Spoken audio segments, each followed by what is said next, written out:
Hi knitters, welcome to PJ Knits. My name's Penny, I live in Central Illinois, and I'm a knitter, a blogger, and a YouTube podcaster. And today is Thursday, August 29th. We are nearing the end of August. Kids have all went back to school here, and we're heading here in the States for Labor Day weekend, which will be a long weekend for them. And, well, let's see. Let me tell you the weather report. First of all, it has been hot. It has been hotter than July here.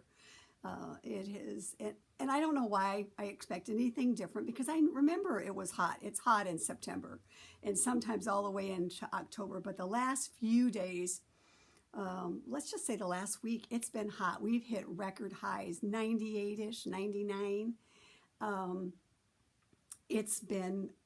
We had rain, a thunderstorm one night, which did not bring in cool weather.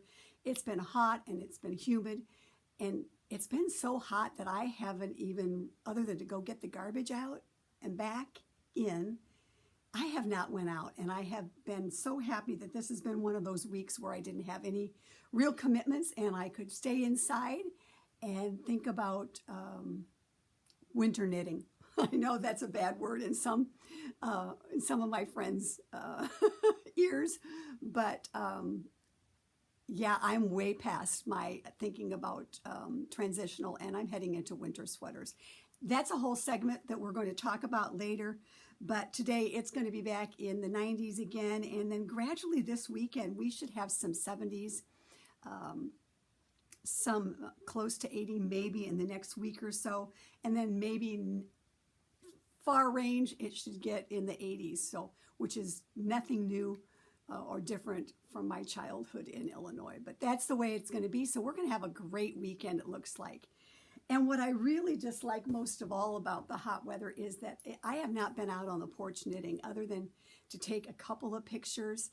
It's just been too hot. And I'm not sure if it's the weather. I'm not sure what's going on, but because it's been so hot and I haven't felt like going out in the humid early mornings, I've been staying up way too late, or rather early in the morning, and sleeping in later. And then it truly is too hot. So I'm looking forward to getting those nice temperatures again, and let's get back into that. So that's kind of the weather report, what's going on here in Central Illinois. And so I want to take care of some administration, it's housekeeping first of all. But first of all, grab your knitting or your crocheting or whatever crafting you're doing, making, and cuppa or cool, hot, doesn't matter. I am doing hot because that's just what I do. We had a conversation not too long ago about I don't really buy iced coffee.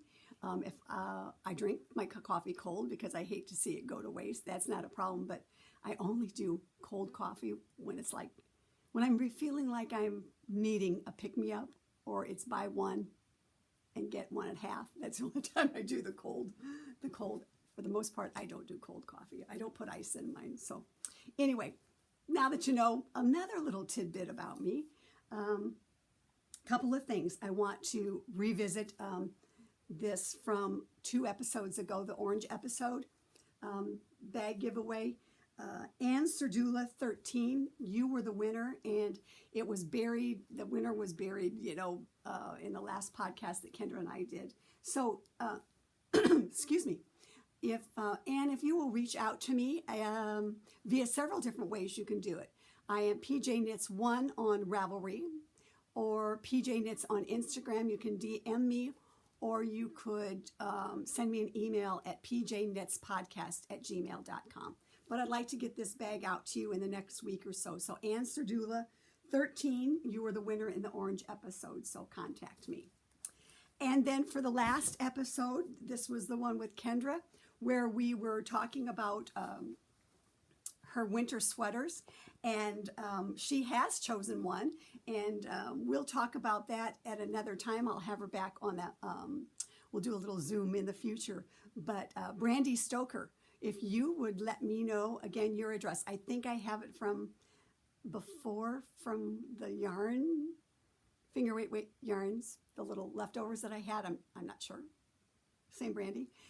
Anyway, I don't keep that address. So if you, Brandy, would reach out to me in any of those ways as well, then I'd like to get your bag out to you in the next couple of weeks as well. And be sure to check the center pockets, everybody. So anyway, those are the winners and the housekeeping that I wanted to take care of. So we're going to launch right into a couple of things, which is Mail Call. And this is a magazine, and I'm not sure, I haven't done a really good research on it, whether it's going to be a quarterly, yearly, whatever. But my friend Meg Swanson, and I'm calling her friend because I spent a lot of summers with her as well up at knitting camp. Meg Swanson was reached out on a Facebook post to her group, to her followers, and talked about that she'd been interviewed for an article in here on Twisted Stitches. And this is a premiere issue, and so I had to get it. It is from Long Thread Media. It was $14.99 plus shipping, and it's called Farm and Fiber Knits. It was their premiere issue. And, you know, I miss a good knitting magazine, and so there was some really cool articles in here that I'm working my way through. Sheep to Shore, Wool Watch. There was some patterns. This particular one from Kate Gagnon Osborne, which is cover sweater, is in here. I'm loving a good cable these days. Exploring Donegal Tweed. There was an article on that. So there's a lot of cool things in here to read, and there's Exploring the Outer Hebrides by Alice Starmore. A really cool article as well. And so there was a lot of just some cool reading here, and a couple of patterns that I really miss. And then again, the technique spotlight was by Meg Swanson, which is the Twisted Stitch knitting, and there's several books on that, and a book by Maria Erlbacher that I have in my library as well. So here is the article from Meg, along with just a shot of the book here. Anyway, so this was a super cool find. Like I said, I love a good, mix with information about, so much now is modern knitting, top down, quick and easy, which I am totally one of those people. But I do like those, and I'm just going to call it kind of the old world, but not really that really traditional knitting. I love to read about those articles and to look at those sweaters and maybe think about one of those for my 2025. And then finally, my other mail call is from Woolens and Nosh. Woolens and Nosh, I guess, does a sock club every month, and I didn't really investigate it because I have a lot of sock yarns, as I've talked about before. I've got a lot of PYS, let's just put it that way. But this one, my friend Carol told me about, that she had gotten this as a club, and I could not get in on the club to get it. And so then Marina, another friend of mine from our Zooms, she gave me a heads up that Woolens and Nosh was doing a mailing, doing a one-off of these. And so I got her one-of-a-kind colorway, little bit different colorways. I didn't get the mini that went with it. I just got the yarn from Woolens and Nosh, but it was aptly named for me. I'm sure that she had me in mind when she dyed this, called Porch Knitting. And so how could I pass that up? And it's got some teals in it. So I'm looking forward to knitting this up fairly soon. And again, I hate to put it off, but I'll talk about it again later in the episode. But anyway, that is the mail call that I have received recently. Anyway, so let's, again, I'm not going to tell you again, allergies. This is my life.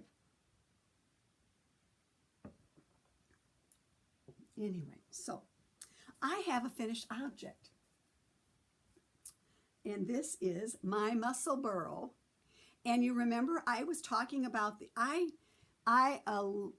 along with many other podcasters have mentioned this recently about how much we love knitting the Musselburgh. thought process for me, kind of sort of on this, was I wanted to use, I have a lot of fingering weight yarn in PYS. And I want to knit it up, but I don't necessarily want to knit it all into socks. I have recently, in the last couple of weeks, enjoyed my sock knitting a lot more than I was before. And again, we'll talk about that down the road in the same episode. Sorry, stick with me. Anyway, my thought process earlier on was, I love a Musselburgh for using up a one skein yarn. And so I did finally finish this one. This is what I'm calling Musselburgh Number 3, because I knit one before that I showed. And then that was the one that sat in the car next to me.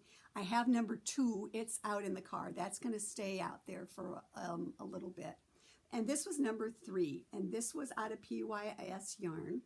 This is out of, let's see, in my notes, she says,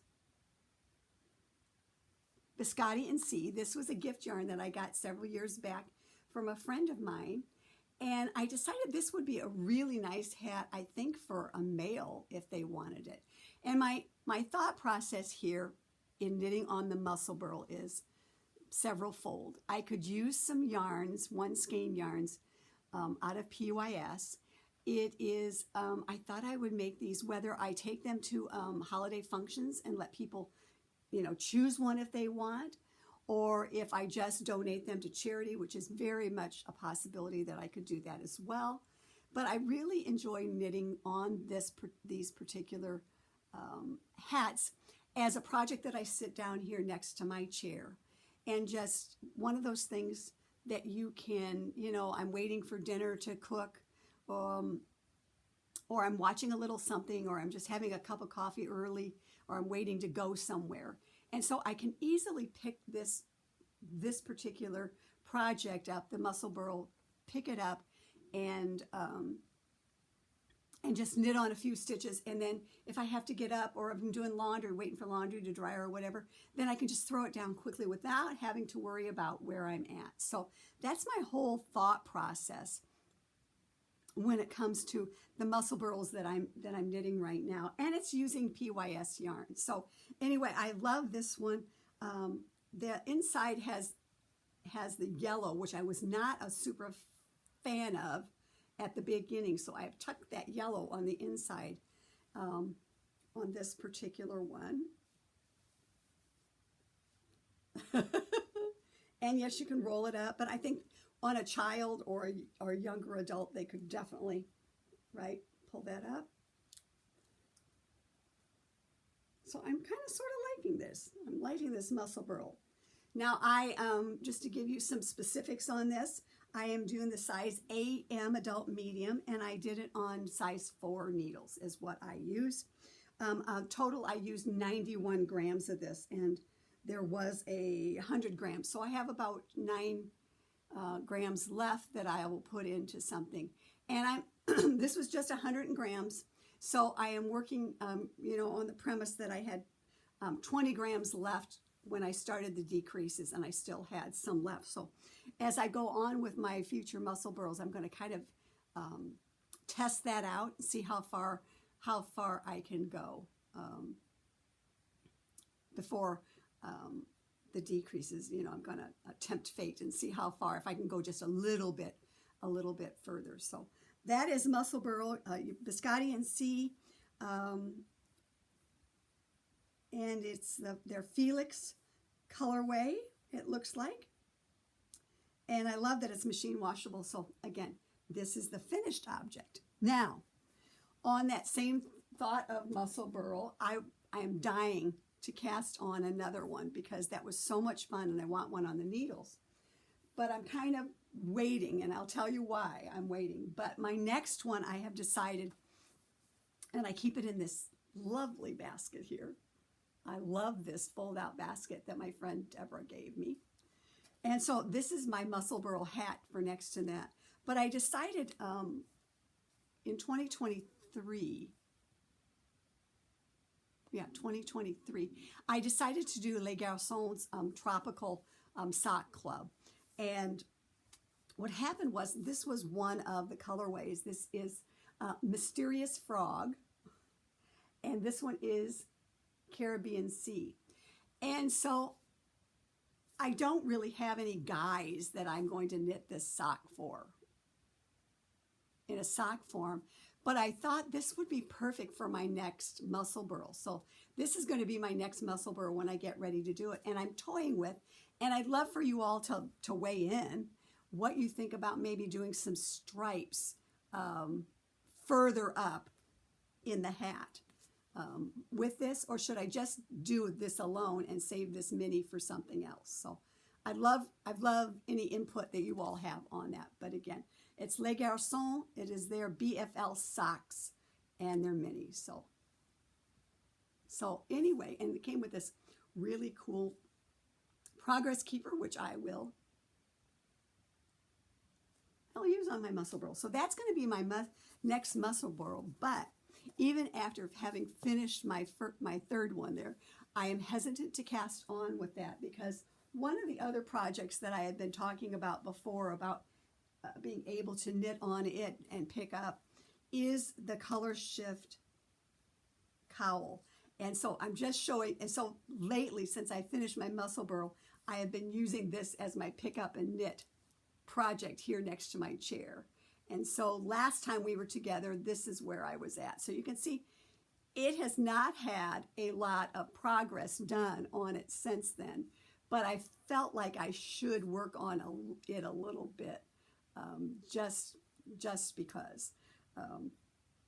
That's kind of my thought process, is I want to have something sitting next to me that I can pick up and knit on. And I also think with something like this, this is one of those projects that I like to take over when I go to Iowa, there's not a whole lot of knitting time there, but I can pick it up and go, or late at night I can sit and knit just when I'm doing nothing. So anyway, this is what has kind of superseded the casting on of the number 4 Musselburgh, but I can't imagine that it won't be too long before I pick it back up and and start with it. So that's kind of my thought process of where I'm going with the Musselburghs. I just love those as a nice relaxing knit when you just want to look out the window, or grab and go for an appointment if you have to do that, or just some real calming knitting for me. So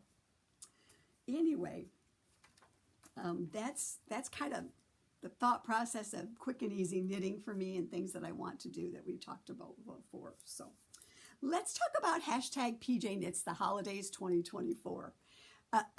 In previous episodes, you all know that I knit a couple of ornaments, and I still have a little bit of that skein mini left from the 2 that I did. And I have to say, I'm kind of sort of over that right now. Yeah, they were cute, but I didn't enjoy the knitting as much as I thought I would. And so I've kind of put that on the back burner. But I wanted to share something with you that I received, which truly made me, I'm like, okay, now I'm done. I have this lovely that I received from our friend Cheryl. She knit me a lovely little red sweater to put on my tree. And I can't wait for Christmas to get here so I can show you my Christmas tree, because a Christmas tree that started out like this is, I think, growing till 4 foot or whatever. I may need a totally, and I want to put it up in my knitting Zoom room. And so I'm thinking I'm shopping for new Christmas trees that are lit. But thank you, Cheryl. I love my little tree. And look at even already a little hanger on it. So I just totally love that. So I really am kind of sort of over the whole knitting Christmas ornaments for my tree. I still have a couple that I may go back and revisit, but right now there's so much other knitting that I want to be doing. So, but thank you, Cheryl. I will think of you every time I look at my tree with my sweater on it, on a hanger. What has gotten me what has gotten me into staying in the Christmas, knitting the holidays mode is Christmas socks, or in general, the whole hashtag for me is knitting holiday stuff, not just necessarily Christmas, but the holidays leading up to Christmas. But I have to share something that has been so much fun with me, that has gotten me back into the sock knitting mojo. I took some time off from knitting that. I think I found the perfect needle. I think I found a good fit on my socks, and I guess only time will tell when I put them into boots and shoes for the winter if I've truly got the right gauge going. But what happened was I started knitting some socks, and I was doing it via the Chronicles of Yarnia. Amanda did a live YouTube that was 3 or 4 weeks of sock knitting. And I'm toying around trying, I've knit a lot of socks, and I've shared this before, that I would do at least 2 pair a year. To me, that's a lot of socks. I have done several pairs for me since then, but I would do a pair for my friend Norma for her birthday in August, and she would get a pair for Hanukkah every year. And when she passed away, I kind of stopped knitting on socks because I had so many other things that I wanted to do, but yet I had still accumulated a lot of sock yarn. But I just wasn't feeling it. And I did the Advent one a few years back. I did some shorties. Did shorties earlier this year, did shorties last year with the leftovers. So I played around with some of those with my socks, but and wore them. Certainly all the ones that I had finished and worn over time. I wore a lot of them last year in my slippers and boots when I was going out and what have you. And still, I felt like I was not getting the perfect gauge for me. I was accommodating maybe too much, and so I was getting loosey-goosey. After a while, they were just sliding all over the place. And what I really wanted was something with a negative ease. So I happened upon Amanda's lives, and I would watch them after the fact. And so I knit along for a little while. And what I did is I encompassed some of her hints along with other things that I picked up from books that I have from my library upstairs, and just multiple things to try and test out some socks. And what happened was I finished my Christmas sock, one of the Christmas sock. Now this yarn is from Barking Dog Yarns, called Opposite Attract. They're no longer dyeing, but it was one of my Christmas yarns that I wanted to pull out of PYS and work on. And so what I did is I cast on 60 stitches instead of my normal 64 stitches with this. And I'm doing a 3x1 rib. That was one of the things that Amanda was doing on her sock. And I thought, what the heck, let's try this out, because I always liked the look of this. I am a fan of heel flap and gusset. I had my heel flap and gusset way of doing it forever that I did on Norma's socks and my socks. And so this time I kind of used her heel flap and gusset instructions, and then continued on using some of them. And then when I got to the toe, I pulled out some books and some resources and adapted Noel from Knits and Pieces round toe as a round toe option, because I always did a wedge toe, right? And so I wanted to test that out. So I finished one of them last week and couldn't wait to cast on the second one, which I did. So you can see how this is progressing, how the yarn is progressing. And I cast on my other one. And so this bag from Molly Klein from a couple of years ago is reserved for my Christmas socks. And so I cast on number 2, and so you can see what's going to happen with this particular yarn. And I'm okay. And this is my little that my friend Anastasia sent me a few years back. I do mine on double points. I've tried, you know, I've tried the circular needles. I've tried the small ones. I've tried the long ones. I've tried them all, and I was born and bred, I guess, born and raised on double points, and I just liked it. They were hurting my hands a little bit, but I have come to the conclusion my hands hurt when it's going to rain. That's what I've got. But anyway, these are on size 2, and I'm doing them on a size 2 just to test them out. Excuse me.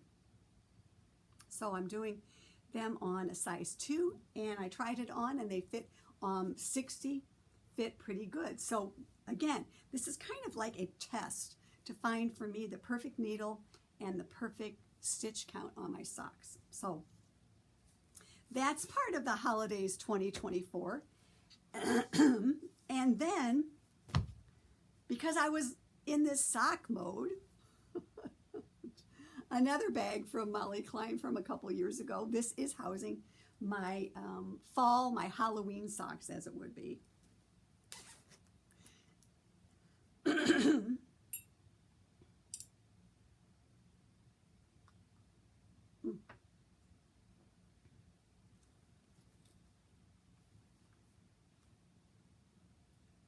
Sorry about this.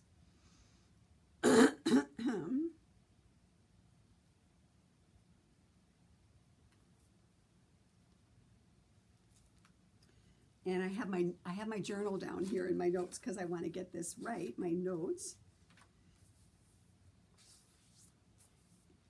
And this one is out of Turtle Purl, striped turtle toes. It is her Bewitching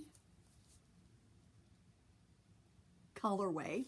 And this is intent that I'm going to wear and have this done for Halloween all the way through Thanksgiving. And on this particular one, I am back to my 64 stitches. And on Annetta's suggestion, I am using 1.5, and I am liking the feel of this as well. And so here is this one. And my marker from Candy, my little progress keeper that I will slide up. But I am loving knitting. I'm loving knitting on this too, and seeing the stripes unfold. So that's on a 64. I am going to, my thought process for this as I proceed on it is to do my heel flap and gusset, and also do the rounded toe. And so when I get one done, we'll find out how I like that. So I'm using a lot of different resources as it would be on my sock knitting right now, because I'm in the sock knitting mode. I'm really liking what I'm doing on both of those socks that I'm working on. So we'll see where that goes to. There's a lot of sock knitting to be done, and there's a lot of PYS finger weight yarns that are going to be done in the Musselburghs too. So there's just so much. That's for sure. So that's kind of some fun stuff that's happening, right? So let's talk about sweater knitting and things in general. Let's talk about some knitting, other knitting. I am a proponent, and you all know this because you've watched before.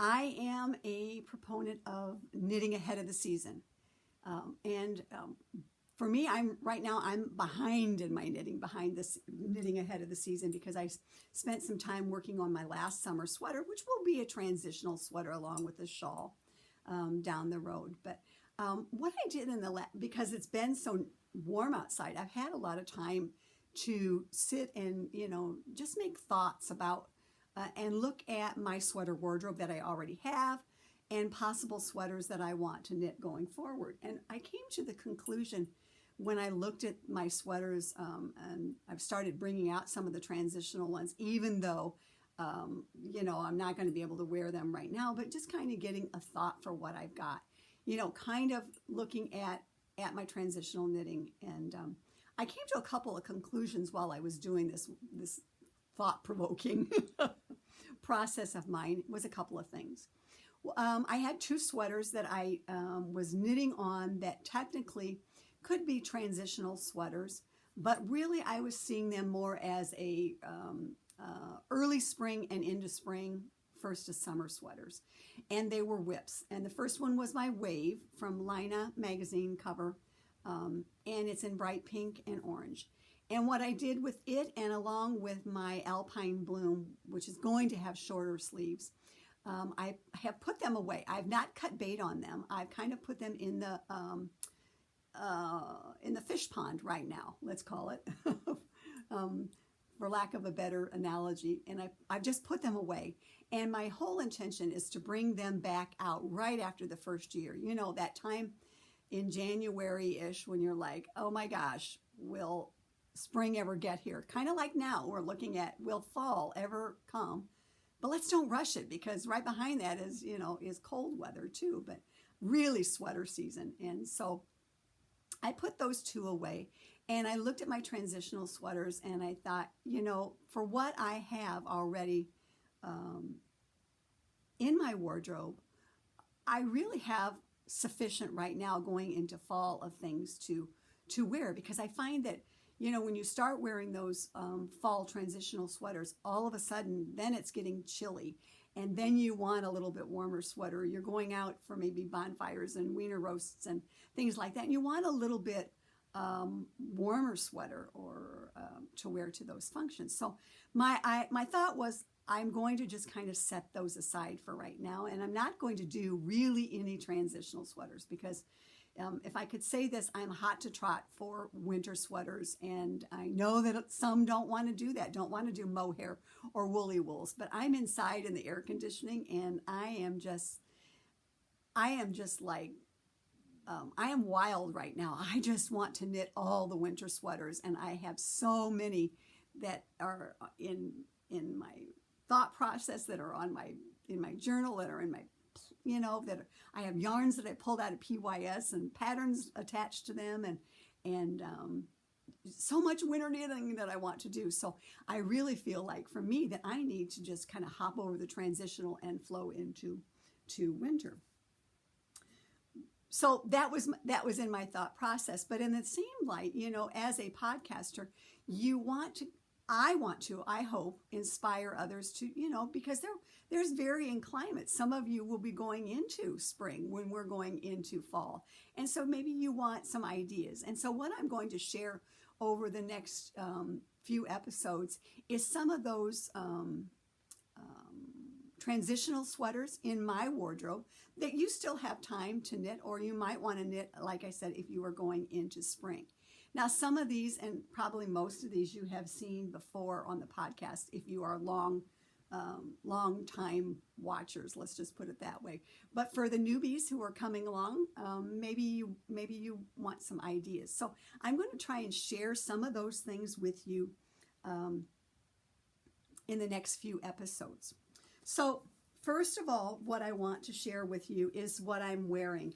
This has to be almost one of my favorite sweaters for going into the fall, into the spring, almost all the way into summer. I love it that much. And after I found, you know, if you had watched me before, you had seen that, you know, I toyed with a couple of yarns on this, and they just weren't hitting the bill. So what I did is I ended up buying the yarn that it was knit out of, it was designed out of, which is the collection this is by Lion Brand. This is cotton jeans, 100% cotton. And the sweater is called Autumn League Pullover by Two of Wands.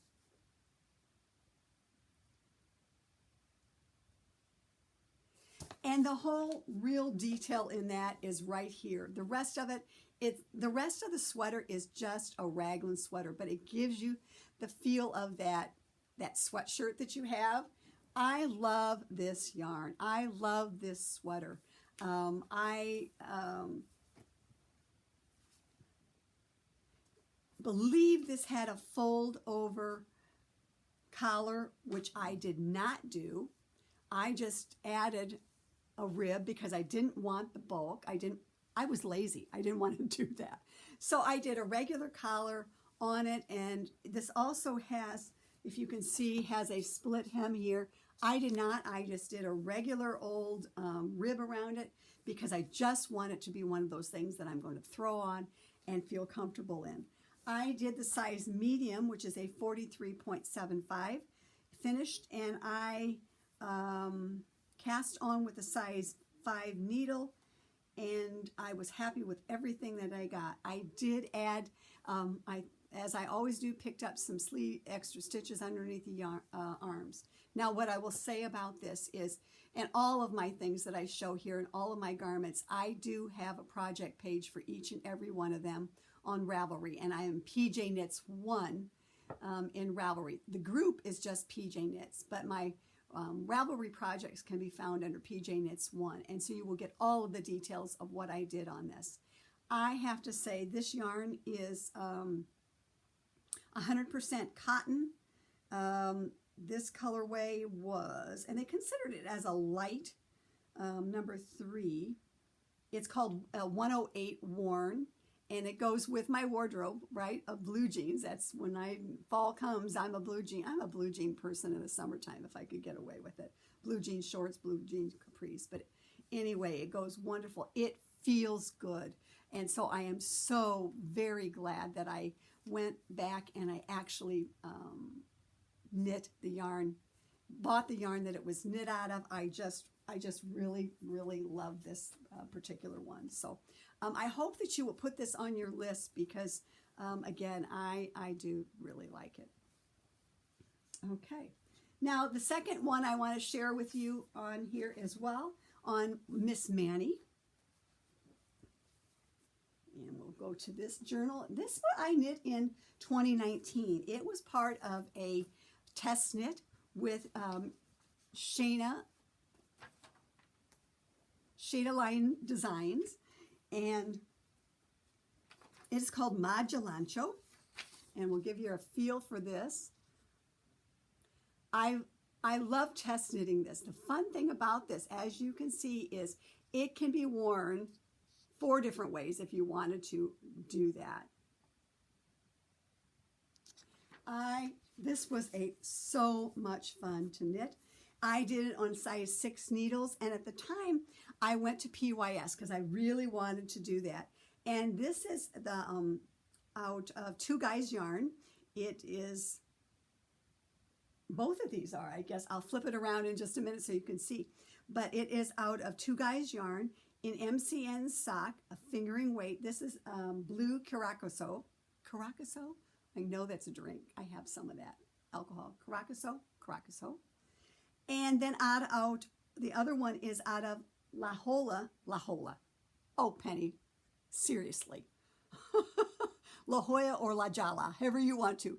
It's Illinois. I know that you will tell me, I know you viewers will tell me how to pronounce it correctly. But anyway, it is out of Island Shore Bay. And again, this was, I believe, this part was a gift yarn from my friend, Becky. And so I used PYS at the time, and I'll just shoot up here the that info of what I did that on. Again, size 6 needles, and this was a fun knit. Okay, so now I'm going to stand up real quick. I would flip the mannequin around, but she makes a lot of noise when I do that. Well, I'm going to anyway, so sorry about the noise. Mute it if you listen to it otherwise. But here's one way to wear it. Okay.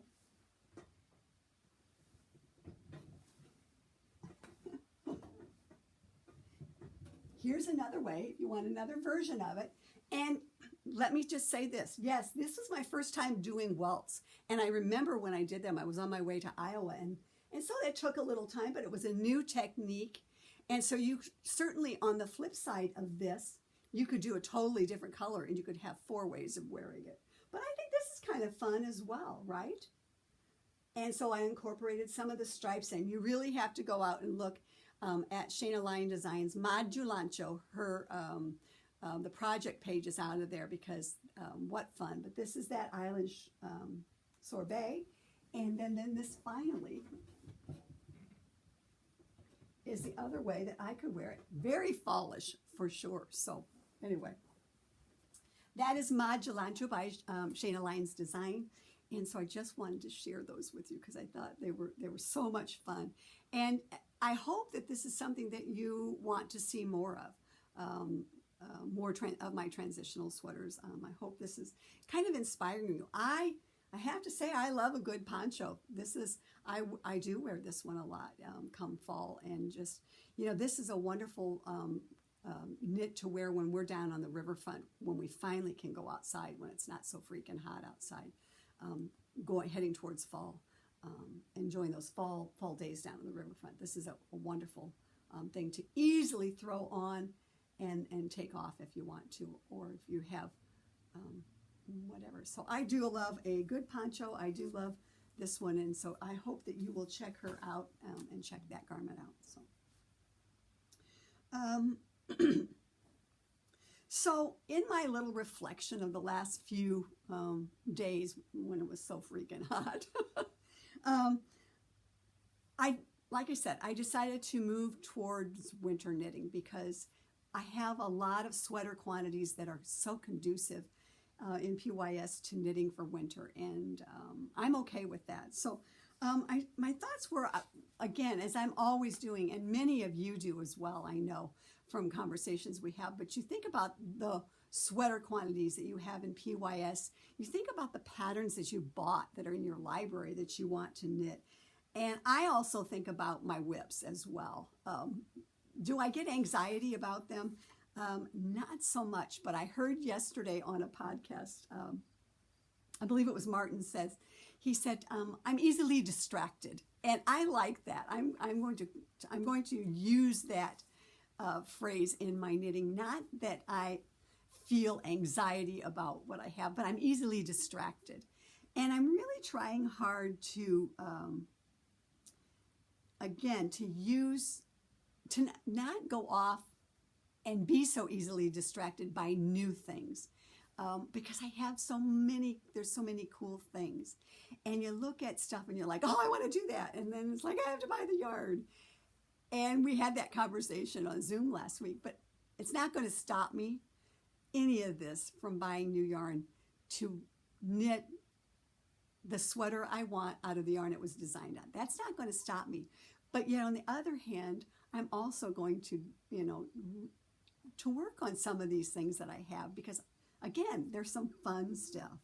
So anyway, let's just hop. I want to hop into what I have cast on for winter knitting, and I'm loving each and every one of these. That's my problem, is I'm loving all the knitting, and so I'm so easily distracted by what I want to be knitting on. So my first one I'm going to share with you is, let's see, if you remember sometime back, I was doing a test knit for Beth McDonald Stone, and I had planned on using one of these three possibilities for it. And my little tags on it. So I had tried it with mohair, I tried it alone, I tried it with Suri alpaca. And I decided when I was doing my swatch that I really loved this Rowan felted tweed in color 152. I really loved this middle swatch part of it. I loved, after I blocked it, I loved the feel of it. And I thought, you know, this needs to be one of those sweaters that's really a throw on and go, which I refer to a lot, because I want to throw it on and take the garbage out, or throw it on and sit out on the porch when it's a little bit cooler. And so this really made my decision for me that it needed to be one of those particular sweaters. And I toyed around with a couple. I looked at Esmeralda, that was on my list. And then I just felt like I wanted to do I'm sorry, I didn't look at Esmeralda for this. I just couldn't figure out what I wanted to do for this one. And knowing full well that I wanted this to just be a throw on and go. And I finally decided to go back to one of the Bermy Basics. And so I decided to buy the Bermy Basic 18 by Beth McDonald Stone. If you remember, I did her tuss knit on the 28. And I liked it so much, the knitting on that I decided that I wanted to cast on a new one. And I figured it has to be in the Rowan felted tweed. I just felt that the gauge and the simplicity of it was what I wanted to do. And so I cast on another Bermy Basic, and I'm loving the knit on this. I'm at the point now where it's just straight knitting to the bottom. And I'm loving this. This is just going to be so much fun to wear, and I just feel the perfect one. Again, this would be great for out around a bonfire or a wiener roast, or, you know, again, down on the riverfront if it's not too terribly cold, or just wearing into the yarn shop. So this is the Bermy Basic 28. Now, to give you some specifics on it, in my lap.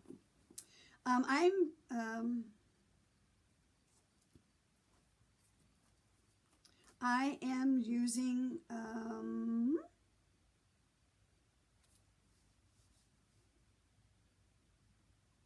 a size 7. I'm doing a size 7 for the yarn right now, and I have cast on the third size, which is a 44 finish, because I want it to be I want it to go over a t-shirt or a turtleneck or something like that. I want it to be in addition to this. So I am on this one on her sheet. If you back to the pattern, there's a rib on that, and I have modified that on mine that I just wanted to do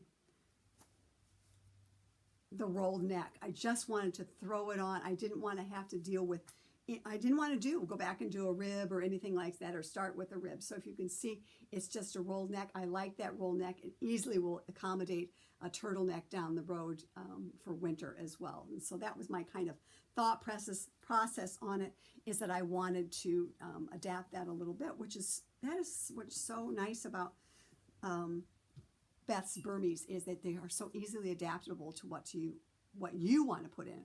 If I wanted to put a cable in it, or if I wanted to add some color work or mohair or textured stitches, I could definitely do that. And so I have in my mind ruminating a lot of Bermy Basics down the road, just modifying them, using them as the basis for short, right?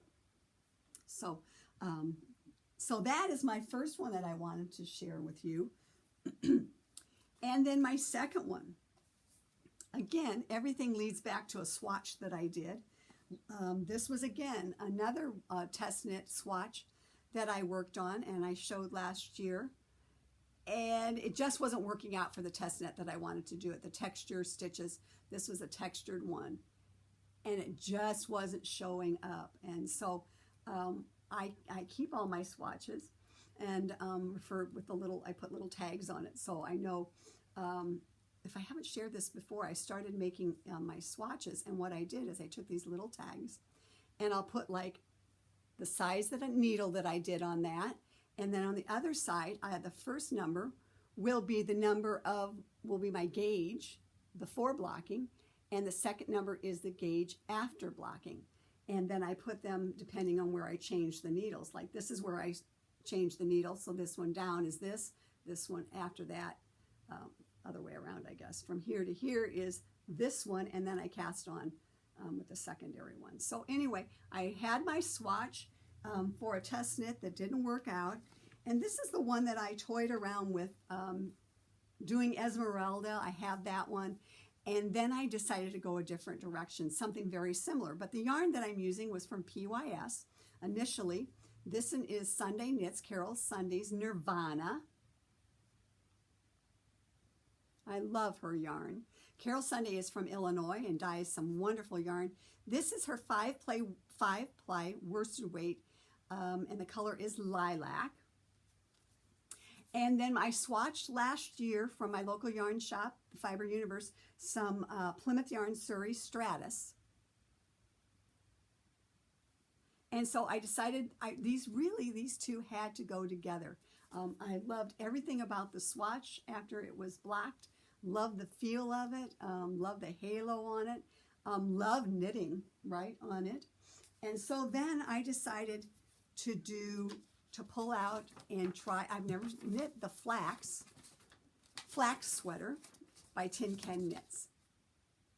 Now, what I want to share with you is I started out using their app, the PJKnits app, because Flax is in that. And I got all the information off of it for my size. And as you can tell, I went to the paper pattern because I truly am, I like paper patterns. I just like them. I like to make my notes on them so that I can put them into my journal, and then my journal into Ravelry. I can share here and all of those things. So I just like paper. So I used the app for the initial information for my size, and then I cast it on, and now I'm knitting from the pattern. But anyway, this is Flax. I've not gotten too super far on it, but I am just loving this. So again, this is now just a really super easy knit, and I got the kind of the detail on it goes down the sleeve rather than with the Esmeralda, it went up underneath the sleeve. And so I am knitting on that so those are my two winter projects that I am loving right now. I am loving knitting on for sure. On that Flax, I am doing the size ML, which is the 40-inch, and I'm using size 8 needle. So I'm having some loads of fun with that. So you can see where I'm going with my winter knits, because it's going to take a while for me to knit these, right? And I highly anticipate that, that I'll have them ready when it starts cooling off, and I will be able to knit on them. So that was kind of my thought process. Now, I'm just going to give you an update on Helmy, which is another one of my kind of winter. Really, I could say this really is a transitional knit and into winter. This I'm using Jody Long Alba. This is what I take when I go to my local yarn shop, because the yarn was purchased there, and I want to knit on her yarn as much as I can. And so I had some of this in PYS, and the other I just bought. So Helmy is, as you remember, Helmy is from 52 Weeks of Easy Knits. There are a couple of winter sweaters in there I am dying to cast on and knit. One of them I'm going to buy the yarn at my local yarn shop when I get ready, because I think it'll be a good sweater to knit after this when I get done. And again, I'm on the stockinette portion of this sweater, and so you can see that it's coming along as well. So that's kind of my project for down on the riverfront / local yarn shop. So I've got 3 sweaters there on the needles, and totally enjoying each and every one of those knits and working towards winter. I have, in this last week, I pulled out, again, upstairs on the bed, 4 or 5 yarn quantities, let's say 4 at least, of yarns that I want, with patterns that I want to knit on for the coming season. There's a lot of sweater knitting going to happen here, guys. A lot of sweater knitting. I'm so excited about that. I think everybody we really are really ready for sweater knitting, real sweater knitting, going into the fall and winter. Everybody that I watch, as you know, on YouTube, all the podcasters are talking about their fall and winter knits. And so this is not a new concept, by any means that I've drummed up, but I want to get ahead of that season, and I highly anticipate that I will be knitting in the season for quite some time. but by looks of things that I want to knit and just things that are percolating in there. I'd love to know in the comments below what sweaters you're percolating on for the next few months. I'm not doing necessarily at this time, knock on wood, any Christmas gift knitting.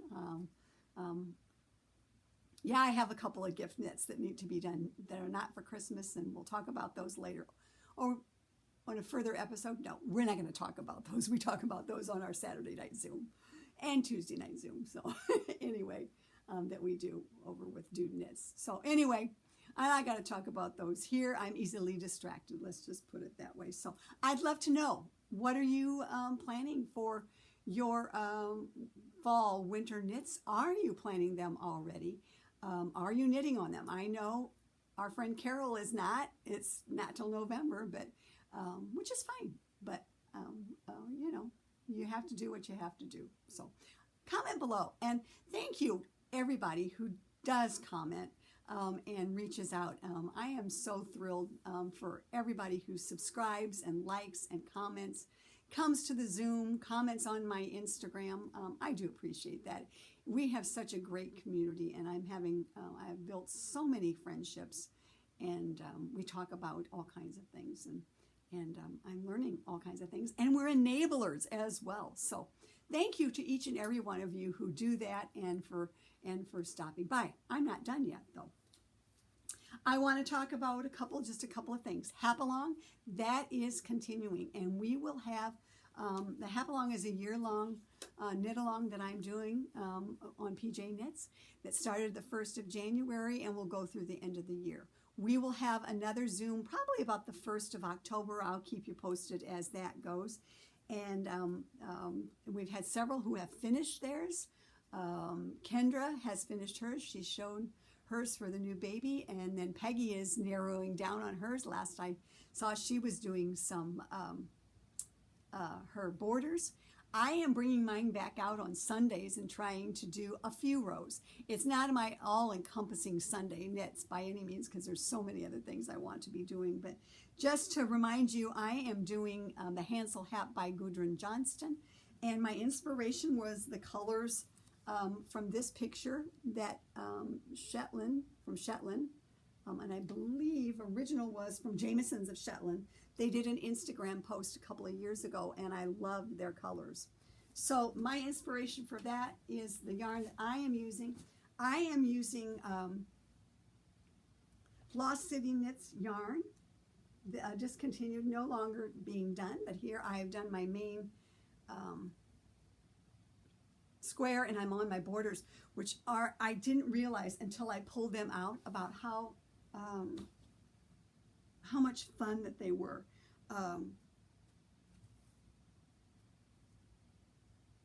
How much fun they were to do. It's not hard. This portion of that, you know, it's like some eyelet rows, some kind of like a feathering fan, and then some purl rows, and so I'm loving that. And what I'm trying to do here is to show you that here I am. This is Foothills Fingering yarn that I'm using. I love this, but this is kind of like my inspiration, if that makes sense. It's hard to keep everything going right.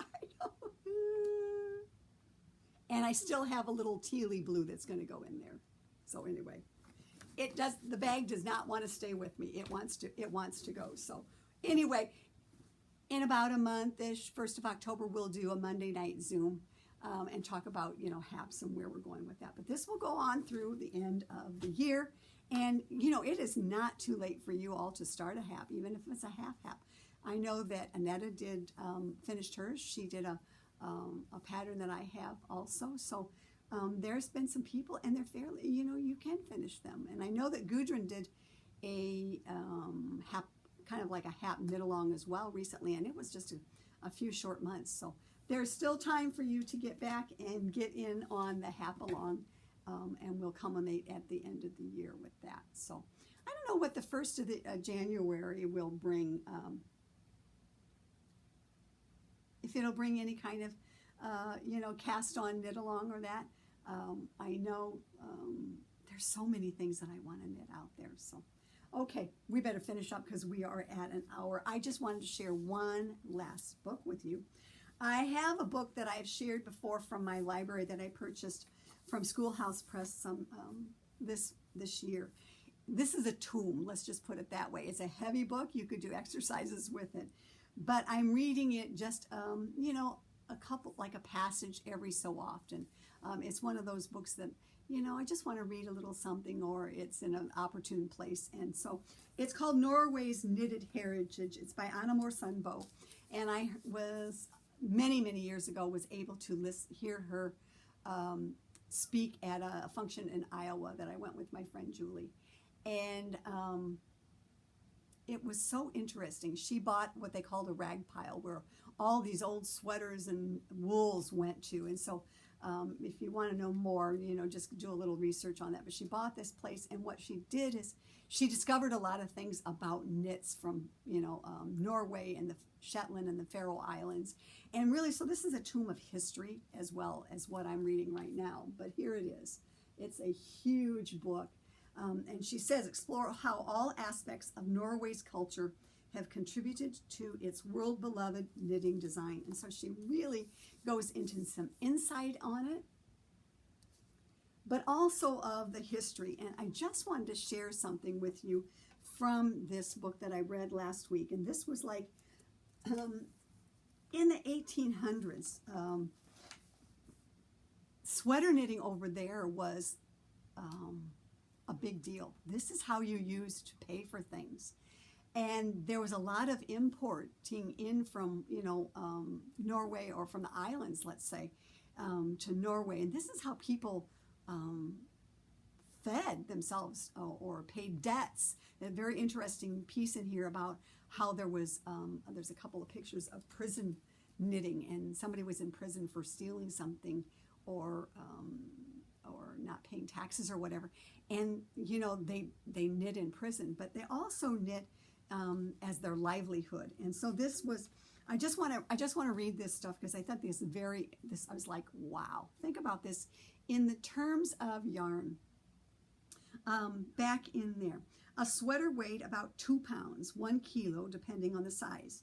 One sweater used approximately the wool from one sheep. It took about 3 to 4 hours to prepare the wool and to card, spin, and ply 1 3/4 ounces, which is 100 grams. We can estimate that it took between 30 and 40 hours to spin knitting yarn from 2.2 pounds of wool. It is impossible to calculate the dyeing time for pattern yarn per sweater, but it was time consuming. The quickest knitters needed about 20 hours to knit and finish a sweater. The processing of yarn plus dyeing, washing, and fulling meant an investment of well over 50 hours, or at least a 6-day week. Days off were sacred. All of the family members contributed to the work, both early and late, outside and in. In 1897, the Faroe Islands had a population of 10 to 15,000. The calculations above indicate that in 1887, they exported about 46,000 sweaters, investing over 2.3 million hours for producing yarn with 46,000 fleeces. Wow. When I read that, it was like, I have to share that with my listeners, my watchers. Amazing. This was their livelihood. Oh my gosh. Oh my gosh. That's all I can say. So anyway, if you are in the United States, I hope that you are going to have a lovely Labor Day weekend. We have a festival that starts here the week after, and so really signals into going into fall. At that point in time, yeah, I will take down my summer stuff from around the house, and I will start putting some early fall decor up. I do that just for me because I like it, and why not? So anyway, I hope you have a safe and a nice Labor Day weekend. I hope it's filled with knitting. And again, thank you so very much for those of you who come back each time. Please like, subscribe, tell a friend, and I'll see you in a couple of weeks with more sweater thoughts from my PYS, let's say. So until next time, bye.